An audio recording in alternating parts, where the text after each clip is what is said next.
Masyarakat muslimin sidang Jumat Masjid Darul Syakirin yang mudah-mudahan kita semua dimuliakan oleh Allah.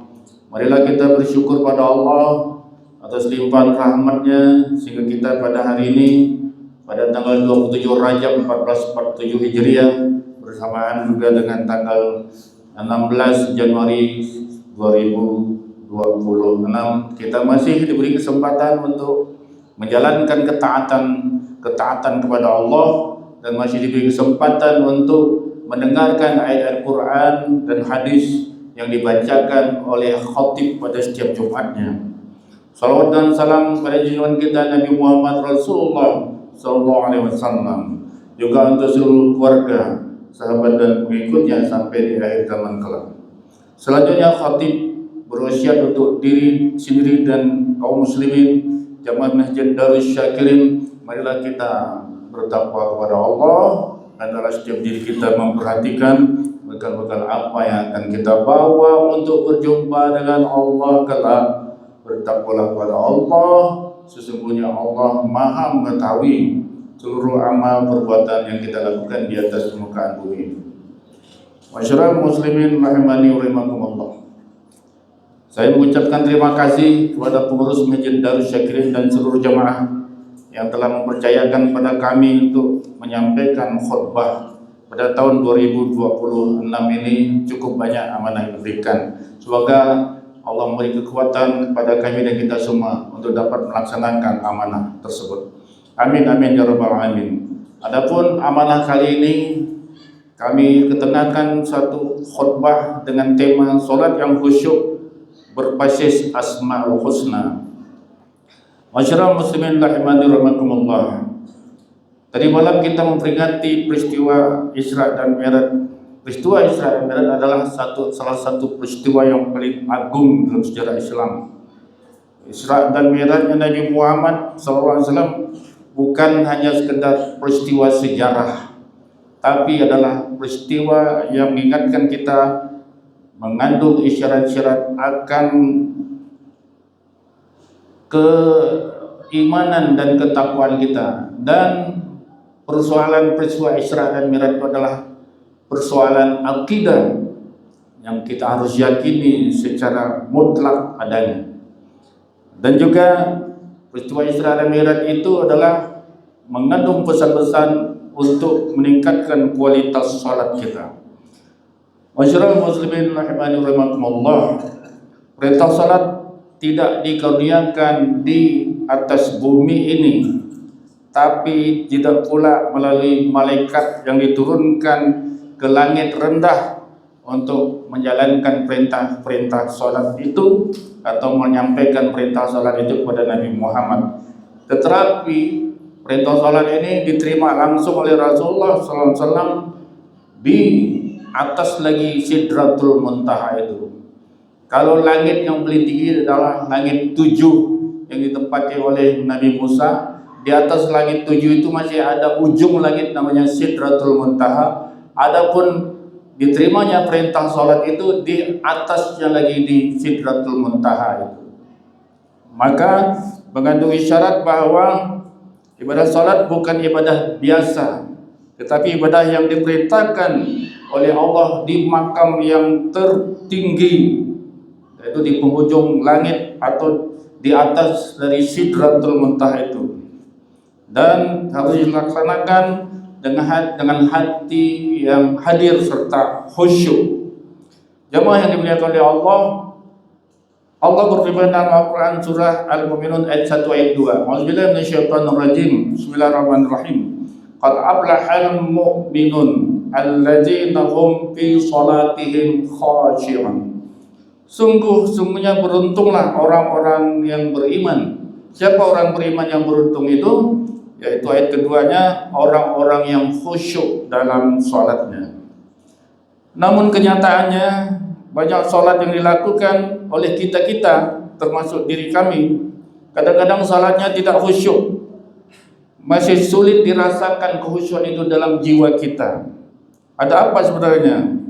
Padahal Mi'rajnya Nabi adalah perjalanan mengenal Allah, dan sementara salat kita sering dilakukan tanpa ada pengenalan, tanpa ada rasa takjub kepada Allah, tanpa ada rasa keyakinan dan pengakuan kepada Allah. Karena kita belum mengenal yang namanya Allah dan nama-namanya dalam Al-Asmaul Husna. Jamaah rahimakumullah, disinilah Al-Asmaul Husna menjadi kunci. Allah berfirman dalam Al-Quran surah Al-A'raf ayat 180, Walillahil asma'ul husna fad'uhu biha, ila akhir ayat. Hanya milik Allah lah Asma'ul Husna, nama-nama yang baik. Maka bermohonlah kepadanya dengan menyebut Al-Asma'ul Husna itu. Masyarakat muslimin rahimani rahimakumullah. Salat adalah doa. Salat adalah doa yang dipenuhi dengan pernyataan dan penyebutan Al-Asma'ul Husna. Mi'raj adalah perjalanan Nabi menuju pengenalan kepada Allah. Salat adalah mi'rajnya seorang beriman menuju pengenalan dan pengakuan kepada keimanan kepada Allah di setiap harinya.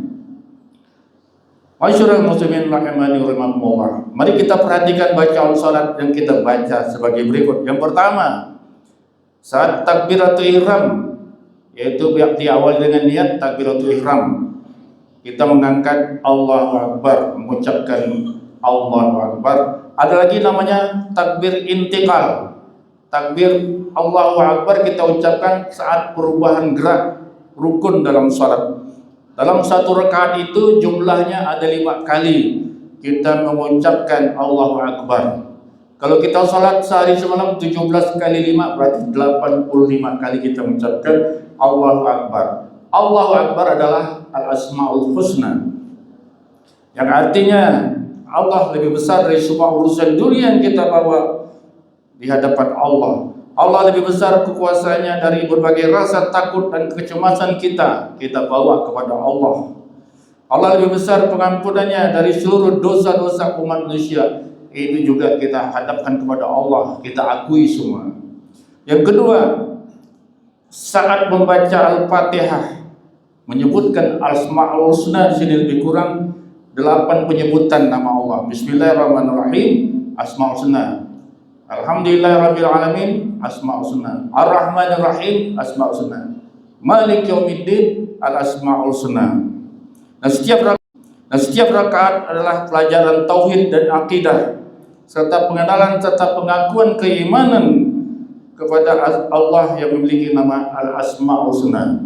Tatkala kita membaca Al-Fatihah dalam salat kita, di situ tersirat bahwa kita mengakui Allah pemilik alam. Kita mengakui Allah yang Ar-Rahman, Maha Pengasih, Ar-Rahim, Maha Penyayang, dan kita mengakui dan meyakini Allah adalah Malik Yaumiddin. Yang hebatnya hadirin sekalian, justru setelah kita membaca yang namanya surah Al-Fatihah ini di dalam salat kita, maka disinilah sesungguhnya yang menjadi inspirasi dari para ulama yang mengatakan as-salatu mi'rajul mu'min. Salat itu mi'rajnya mukmin. Ini bukan hadis, tapi pendapat para ulama. Bahwa salat itu kata para ulama mi'rajnya seorang mukmin. Di dalam mi'raj Rasulullah Muhammad SAW ada dialog. Di dalam salat juga ada dialog. Ketika kita membaca surah Al-Fatihah, maka dalam sebuah hadis dikatakan An Abi Hurairah radhiyallahu anhu. Dari Abi Hurairah radhiyallahu anhu qala Rasulullah sallallahu alaihi wasallam. Berkata Rasulullah Muhammad sallallahu alaihi wasallam, qala Allah Ta'ala. Ini hadis qudsi. Lalu Allah berkata, qasamtus shalah baini wa baina 'abdi nisfain. Aku bagi salat antara aku dan hambaku menjadi 2 bagian. Wa li 'abdi mas'al. Dan bagi hambaku apa yang diminta aku penuhi. Dalam hal ini kemudian dilanjutkan hadisnya, fa iza qala al-'abdu alhamdulillahirabbil alamin, maka ketika seorang hamba membaca atau mengucapkan kalimat alhamdulillahirabbil alamin, qala Allah menjawab hamadani 'abdi. Kata Allah, hambaku sedang memujiku. Itu bahasa formalnya. Kalau bahasa mafhumnya, bahasa Melayunya begini, mafhumnya. Ketika kita orang Melayu yang ada di Kalimantan Barat mengucapkan Alhamdulillahi Rabbil Alamin, bahasa mafhumnya Allah menjawab, ini mantap si fulan ini, dia sedang memuji aku. Wa qala Ar-Rahmanir Rahim, ketika seorang hamba mengucapkan Ar-Rahmanir Rahim, Allah yang Maha Pengasih lagi Maha Penyayang, waqala, berkata Allah, Isna alayya abdi, ini hambaku ini sedang menyanjungku. Menyanjung-nyanjung. Kalau orang Melayu pun dia nak bilang melambung-lambung, melambung-lambung nama besar Allah, menyanjung-nyanjung. Ini hambaku ini menyanjung-nyanjung. Maka ini ada jawaban dari Allah. Wa idza qala al-'abdu Malik yaumiddin, ketika seorang hamba mengatakan Malik yaumiddin, Allah adalah raja di hari agama nanti dari pembalasan. Qala, berkata Allah, majaddani 'abdi, ini hambaku ini sedang mengagung-agungkan aku. Itu jawaban Allah ketika kita menyebut Asmaul Husna di bagian yang pertama. Ketika kita mengatakan iyyaka na'budu wa iyyaka nasta'in, lalu Allah menjawab jawabannya, hadza baini wa baina 'abdi wa li 'abdi ma sa'a. Ini adalah komitmen antara aku dan hambaku. Bagi hambaku apa yang dimintanya akan kupenuhi.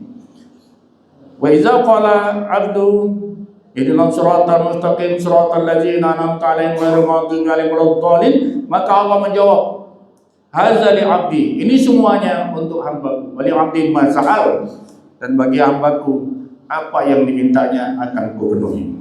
Hadirin sekalian dirahmati Allah, inilah yang dimaksudkan oleh para ulama, terjadi dialog, terjadi mi'raj.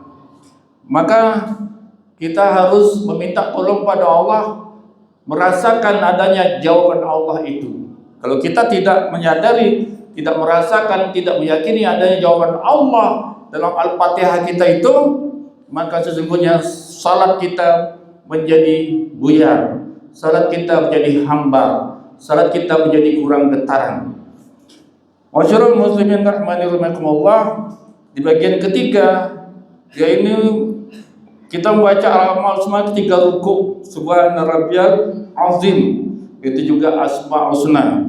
Kemudian di bagian keempat kita sujud, subhana rabbiyal a'la, ini juga bagian daripada al-asmaul husna. Masyarul muslimin rahimahumullah. Sedangkan di bagian berikutnya adalah duduk antara dua sujud. Bahwa duduk antara sujud kita membaca Rabbighfirli warhamni wajburni warfa'ni warzuqni wahdini wa'afini. Semua ini adalah berhubungan dengan al-asmaul husna. Yang pertama Rabbighfirli, berarti permohonan ampun yang kita tujukan kepada Allah Al-Ghaffar, Al-Afu, dan Al-Ghafur, yang terus menerus memberikan ampunan, yang maha memaafkan, Al-Ghafur, yang mengampunkan dosa-dosa besar. Jika kita mengatakan warhamni, berarti permohonan rahmat dan kasih sayang yang kita harapkan dari Allah yang bernama Ar-Rahman Ar-Rahim. Wajburni, minta ditutupkan atau minta dicukupkan segala kebutuhan, maka permohonan kecukupan dan perbaikan serta penguatan kepada Al-Jabbar. Kemudian warzuqni, berarti kita minta rezeki kepada Allah yang bernama Ar-Razzaq, yang maha pemberi rezeki, dan Al-Ghani, yang maha kaya. Wahdini, berarti permohonan permintaan hidayah kepada Al-Hadi, Hadi yang maha memberi petunjuk. Wa'afini, berarti permohonan meminta kesehatan, berarti kita minta kepada Asy-Syafi', yang memberi syafaat, dan As-Salam, yang maha menyelamatkan dan maha mensejahterakan. Masyarul muslimin rahimahumullah, sebagai penutup dari khutbah ini maka dapat disimpulkan mi'raj mengajarkan bahwa salat harus dilakukan dengan kesadaran penuh akan kebesaran Allah. Yang kedua, khusyuk hanya lahir dari pengenalan terhadap nama dan sifat Allah, yaitu al-asmaul husna. Yang ketiga, Untuk dapat mengenal Allah dengan al-asma'ul husnanya, maka diperlukan kajian tentang al-asma'ul husna secara terus menerus sampai akhir hayat kita. Kenapa sampai akhir hayat kita perlu belajar al-asma'ul husna? Karena sudah berpuluh-puluh tahun kita mengucapkan asma'ul husna dalam salat kita. Kalau belum merasakan sentuhannya, berarti kita belum paham. Oleh karena itu, asma'ul husna itu diwajibkan pada kita untuk mempelajari dan membaca dan memahaminya dalam setiap salat kita, dan untuk itu kita perlu mengkajinya di luar waktu salat agar mendukung kekhusyuan kita dalam salat. Demikianlah khutbah yang kami angkat dari tema salat yang khusyuk berbasis al-asma'ul husna. Artinya ini juga memerlukan ikhtiar kita untuk memahami al-asma'ul husna. Semoga Allah memberi kekuatan pada kita untuk dapat menjadikan salat kita khusyuk dengan berbasis al-asma'ul husna. Barakallahu li wa lakum bil Qur'ani wa bima nafa'ani wa iyyakum bima fihi minal ayati wa dzikril hakim. Taqabbal minni wa minkum tilawatahu innahu huwas sami'ul 'alim. Qali hadza wastaghfiru li wa lakum wa li sa'iril muslimin wal muslimat wal mu'minin wal mu'minat fastaghfiruhu innahu huwal ghafurur rahim.